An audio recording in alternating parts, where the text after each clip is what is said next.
चुनाव के पहले चरण की वोटिंग हो जाने के बाद नेताओं ने अब दूसरे चरण में जाना शुरू कर दिया है और जनता को अपने पाले में लाने के लिए पुरजोर कोशिश करने में लगे हैं। इसी सिलसिले में देश की दोनों बड़ी पार्टियों ने अब मिशन दक्षिण फतेह करने का रुख कर दिया है। तो दूसरी तरफ प्रधानमंत्री केरल के कोझिकोड में जनता को मथने का काम करेंगे। इससे पहले बीजेपी अपने मास्टर कार्ड मोदी और अपने समर्पित कार्यकर्ताओं के साथ पिछले 5 साल से बंगाल, उड़ीसा और केरल में जी तोड़ मेहनत कर रही है और इसका फल भी उसे मिल रहा है। अब जबकि लोकसभा का चुनाव है तो बीजेपी अपनी पूरी ताकत इन 3 राज्यों में झोंक देना चाहती है और जनता के रुझानों से फिलहाल गदगद है। अब उसी बात को और मजबूती के साथ पुख्ता करने के लिए प्रधानमंत्री मोदी मिशन दक्षिण भारत पर फोकस किए हुए हैं और इसी वजह से मोदी प्रचार करने पहुंच रहे हैं। दक्षिण भारत के 5 राज्य, 120 सीटें, आंध्र प्रदेश, कर्नाटक, केरल, तमिलनाडु, पुडुचेरी। केरल में मोदी बीजेपी की जीत सुनिश्चित करेंगे। ब्रांड मोदी जनता के सामने बताएंगे अगले 5 साल का लेखा जोखा। इनमें कर्नाटक को अगर छोड़ दें तो बीजेपी का किसी और राज्य में प्रभाव कम है। यहां पर हम आपको एक बात बताते चलें कि 2014 लोकसभा चुनाव में कर्नाटक में बीजेपी 27 लोकसभा सीटों में से 17 सीटों पर कब्जा जमा पाई थी। वहीं इस बार बीजेपी कर्नाटक में तो मजबूती के साथ लड़ रही है, तो तमिलनाडु में गठबंधन के साथ है, जहां पर वो 2 सीटों पर चुनाव लड़ रही है। वहीं इस बार बीजेपी केरल में खाता खोलने की कोशिश कर रही है और खाता खोलने के लिए बीजेपी इस बार काफी जोर लगा चुकी है। वहीं कुछ दिनों पहले सुप्रीम कोर्ट का सबरीमाला पर फैसला आया, जिसका केरल समेत बीजेपी ने काफी विरोध किया था और इस फैसले के बाद बड़ी संख्या में लोग केरल में बीजेपी के साथ आए थे और उसके बाद बीजेपी ने यहां अपने ब्रांड नेता मोदी की रैली भी कराई थी। इसी रैली के दौरान प्रधानमंत्री मोदी ने राज्य सरकार पर लोगों की सांस्कृतिक मान्यताओं के प्रति असंवेदनशील होने का आरोप लगाया था। दरअसल पीएम मोदी का इशारा सबरीमाला की ओर था और राज्य की सीपीएम सरकार की तरफ भी, और इस बात से प्रधानमंत्री मोदी का इशारा जनता का अपनी तरफ मोड़ने का भी था। अब उसी केरल में प्रधानमंत्री मोदी रैली कर जनता को आकर्षित करने की कोशिश करेंगे और अपने लिए वोट मांगेंगे। देखना दिलचस्प होगा कि 23 मई को रिजल्ट के दौरान क्या केरल में बीजेपी का सपना पूरा हो पाता है या नहीं, या केरल में बीजेपी को दोबारा मेहनत करनी पड़ेगी। ये तो मतगणना के बाद ही पता चल पाएगा, लेकिन फिलहाल तो बीजेपी पूरी मेहनत के साथ सीपीएम सरकार को टक्कर दे रही है। पूज्य गवी सिद्धेश्वर स्वामीಗಳ ಚರಣಗಳಿಗೆ ಗವಿ ಮಠದ ಸಂತ ಪರಂಪರೆಗೆ ಭಕ್ತಿಪೂರ್ವಕ ಪ್ರಣಾಮಗಳು। ಈ ಭೂಮಿಯಲ್ಲಿ ಜನಿಸಿದ್ದ ಎಲ್ಲ ಮಹಾತ್ಮರಿಗೆ ನನ್ನ ನಮನಗಳು। भाइयों बहनों, इतनी भयंकर गर्मी में आप हम सबको आशीर्वाद देने के लिए आए, मैं आपका बहुत बहुत आभारी हूं।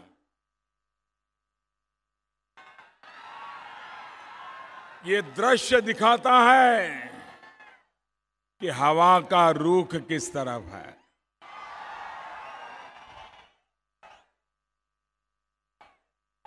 हिंदुस्तान में मुझे जहां जहां जाने का मौका मिला है, पूरे देश में फिर एक बार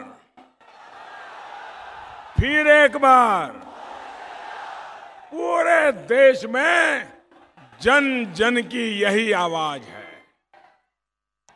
एक लहर चल रही है। भाइयों बहनों,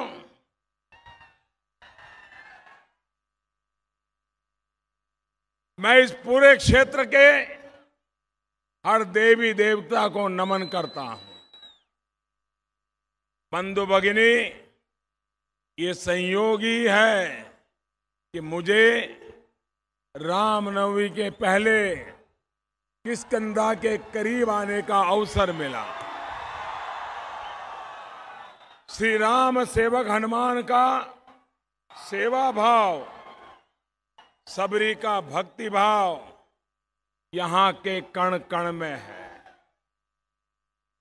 इसी सेवा भाव से आपके इस प्रधान सेवक ने ही आप सभी की, देश की सेवा करने का एक नम्र प्रयास किया है। आपके भरपूर आशीर्वाद और सहयोग का परिणाम है कि आज जमीन से लेकर अंतरिक्ष तक भारत का डंका बज रहा है। अब मैं लोकसभा चुनाव के लिए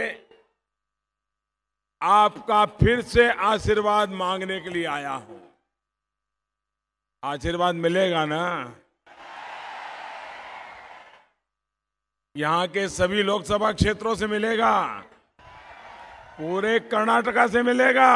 भाई और बहनों, राष्ट्र की सुरक्षा के लिए ये हमारा काम और हमारे संकल्प है। इसी तरह कांग्रेस और उसके साथियों की देश विरोधी सोच है। भाई और बहनों, कांग्रेस ने कहा कि जम्मू कश्मीर से धारा 370 किसी भी कीमत पर नहीं हटाई जाएगी। जो बात कांग्रेस का ढकोसला पत्र कह रहा है, वो ही भाषा पाकिस्तान भी बोल रहा है।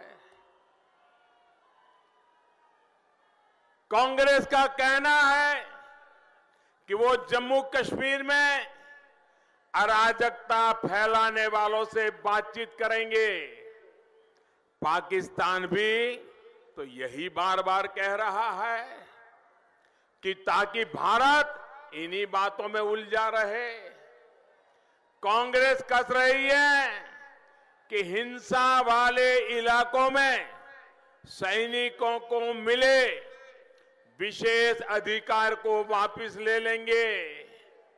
पाकिस्तान भी तो यही चाहता है ताकि आतंक के सरपरस्तों को खुली छूट मिल जाए।